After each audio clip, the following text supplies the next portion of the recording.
Hey folks, it's Kenny and Captain Dan. We're here doing our fishing report. We'll try to get a couple of these up a week.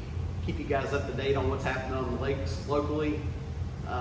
This past week, I know I've been on Headwaters a ton. Dan's been on Garcia.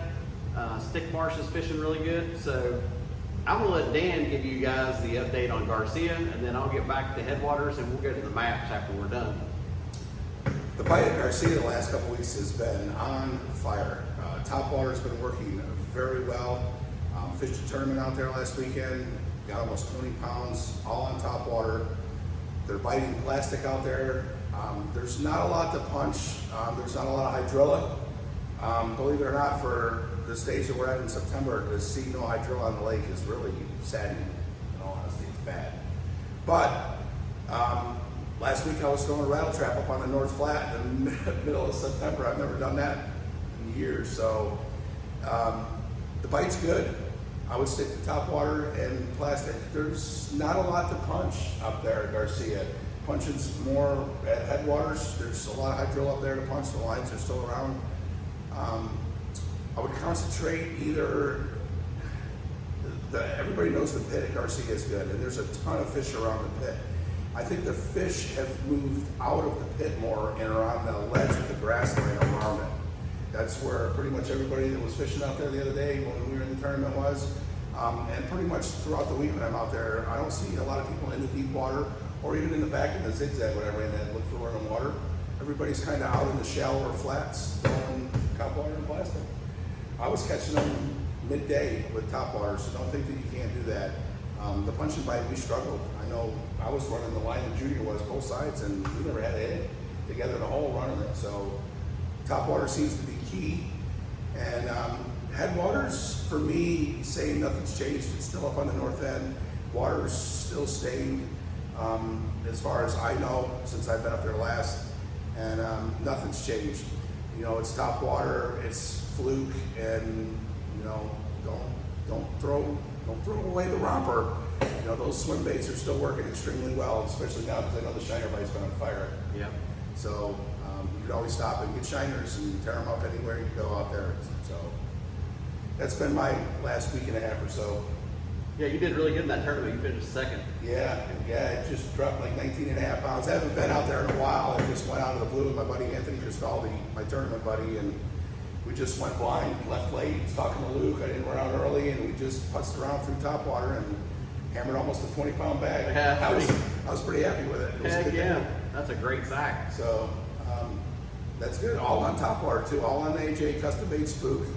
The white bone color with the gold is what I was throwing. It's nothing fancy. Everybody was looking at it afterwards. My rods were laid up on the front.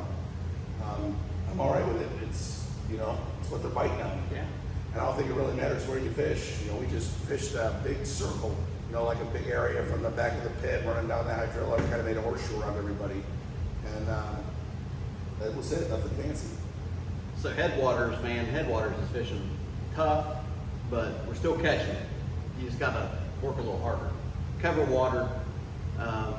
What I've been getting them on is Mike Lucas bull shads. The wake bait in the gizzard shad has produced really well for me. I'm actually running it like a square bill. So instead of waking it on top really slow, I'm actually cranking it down and just keeping it like a foot under the water, and then your rod will just load up. But caught 2 7-pounders this week on it. And then yesterday, the last 2 days actually, the 8-inch gizzard bull shad. Fish kind of slow. I like to rip them across the water, and I was watching some shad up the center canal in the North Lake. The shad would swim by and they were like swimming super slow, so I started slowing down, and then I started getting a lot more bites. Greg from California had out. He had 3 like within 10 minutes just by slowing it down. Reeling a little bit deeper, and then they crushed it. No giant fish, but like 3-4 pounders coming up and smoking an 8-inch bait. We were like, oh my gosh, where's these giant fish at? You know? The frog bite's been great. Staying up in the North Lake. If you stay toward the center canal and out a few hundred yards, it's clear water. Farther west you go, it's dirty. Go east, it's fairly clean over there. If you just need to get bit, throw a fluke.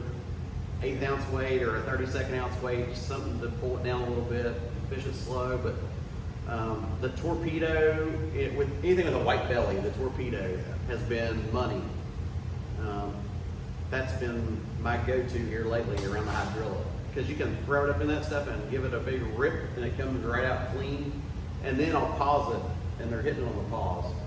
So I usually go rip, rip, rip, let it sit 5-10 seconds, and then they'll eat it, or I'll go. And then up in the North Lake, the water, the hydrillas drop down, so you've got like a foot of open water there, and you'll see them come over towards it, and then just give it a little pop, and then let it sit, and they'll eat it.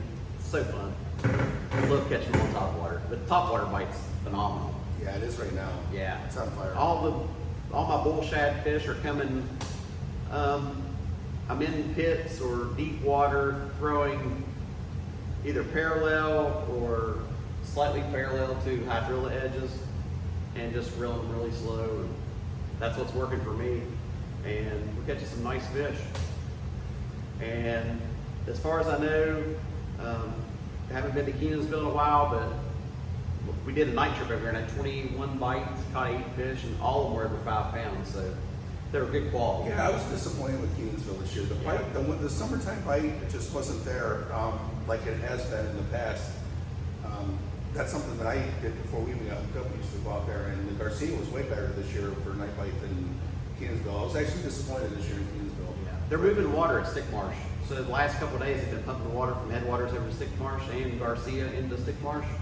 And the shell beds are on fire right now. You can catch 50, 60 fish, square bills, rattle traps, speed worms. I like the RSB worm by Bass Assassin.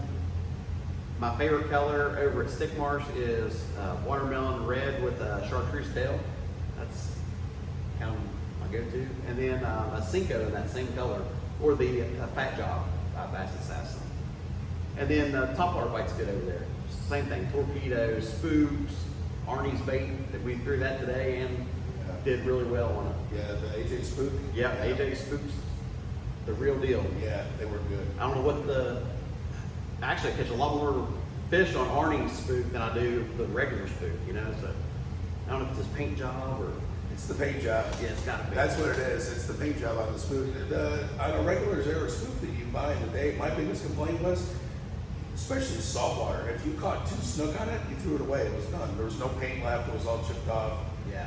I've got, you catch hundreds of fish on Arnie's and the paint doesn't chip. It's that DEFCON coating he puts on. Yeah. Looks good. It's a hammer now. So, Yeah, let's go to the maps. We'll keep this short and sweet and not tie you guys up. all right. All right, guys, here's the Headwaters Lake map. The water here to the center canal in the North Lake's clear. Like I said, 100, 200 yards, still getting clean water, and then it'll just gradually get dirty on this side. So I've been fishing the ditches, all the ditches up and down. Anywhere there's intersections is where you're gonna catch the fish. The cypress maze in this area, shiners have been off the chain right here. So look for the little ditches in the cypress maze. Southwest corner is really good. And then, like I was telling you with the bull shads, I'm focusing on these, I call them the banana fawns because they're kind of shaped like banana fawns, or like a banana. So those are my 2 areas, and then I'll fish those up close to the hydrilla as you can. The hooks will definitely snag the hydrilla. If there's a little piece out there, you're gonna get it. So that's where I'm fishing. Bone shakers, black and blue are good, and then the jackhammer and the golden shiner has been producing. So it just depends. If it's clean water, I'm throwing the jackhammer. In the dirty water, I'm throwing the black and blue bone shaker with the Bass Assassin whoopah crawl as a trailer. It's been working really well. Go ahead, Dan, tell them where you're at. Yeah, everybody knows me, knows same spot. I'm fishing up here on the north end. I'm actually fishing the stained line. And I went back to the St. John's, the blue color on those, and it seems to be working good. The fish are right on the line. Also, I've been concentrating down here in Egan, down in the spoils off of the square pound, like down in here. If you guys want to catch fish on plastics and just go catch fish, anywhere down in here, in this lower part, there's hydrilla lines everywhere. Just work the hydrilla lines. There's fish all in there. You will catch fish on your favorite color of a fluke. It doesn't matter if it's white or red or black or blue or watermelon or green or whatever. They'll hit anything that you throw down here on a fluke. Onto the north end, I've been throwing the golden jackhammer chatterbait with a vapor shad Houdini color. I'm still locked on that Houdini with the golden shiner. It's just something about it looks good. Yeah, it matches very well, and it's got that good wiggle on the tail. That's what I've been throwing for my chatterbait color. The black and blue work. I think I catch more fish, you know, on the white. Especially the clients are always hearing white. They want to throw the white. Yeah. So white's been what I've been throwing. But don't be afraid to fish the dirty water, because the water's been dirty up here for a couple of weeks now. They've put water around, and you know how it's been dirty. So don't be afraid if you pull up and the water's stained. You're like, oh, I gotta go find clean water. Well, if you've caught fish there before, try it. You know, I'm a firm believer in stay away from the crowd. So if the crowd's not there and the water's stained, fish. I think you might be happy with what you find. Yep. All right, guys. Till next time. See you. Have a good one.